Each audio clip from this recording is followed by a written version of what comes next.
Hi, welcome to another episode of Hot Takes. There is what could be described as a ticking time bomb under Labour.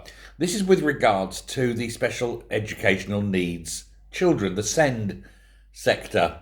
There's a £6 billion underfunding shortfall, and nobody knows how it's going to be met.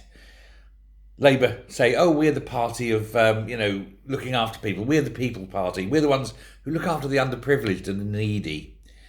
So far, they have done the exact opposite. They've attacked the pensioners, the poor, the children, you name it. They only seem to look after the wealthy. Very odd, isn't it? Here's a tax break for not buying a new car if it's electric. Here's a tax break for upgrading your central heating to, heat pump, but only for rich people. Everyone else has got to pay for it and pay more tax. Even at the bottom now, with the tax thresholds being frozen, people who've never paid tax before are starting to pay tax, breaking the manifesto promise, of course. But the OBR said there was no explanation available from the central funding for the special educational schooling that will come now that the government is picking up some of the responsibility for the funding.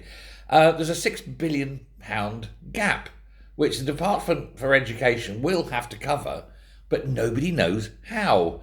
And if it comes out of the school's budget, then basically 5% of the educational budget in Britain will be earmarked out, and that's money that won't go into mainstream education, which is already bad, which is why so many people want to send their children to public school. The government is saying reforms to the SEND provision can cover the costs, but won't explain how, won't explain why, won't explain where the money's coming from, and won't explain whether the quality of the provision that currently exists will decline. Any changes that's made in future, they say, will improve support for young people.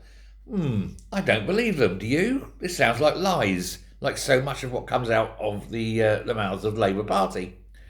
And of course, what is likely to happen is that the provision will become increasingly thin on the ground. There'll be, say, for example, larger class sizes with less time available for the needs of the individual child. And these are children that do need a lot more attention for various, physical, mental, emotional requirements. It could be that the teachers that are provided are not specially trained in this. There'll be undoubtedly transport provision cuts and things like that. And it's already causing rumblings on the backbenchers.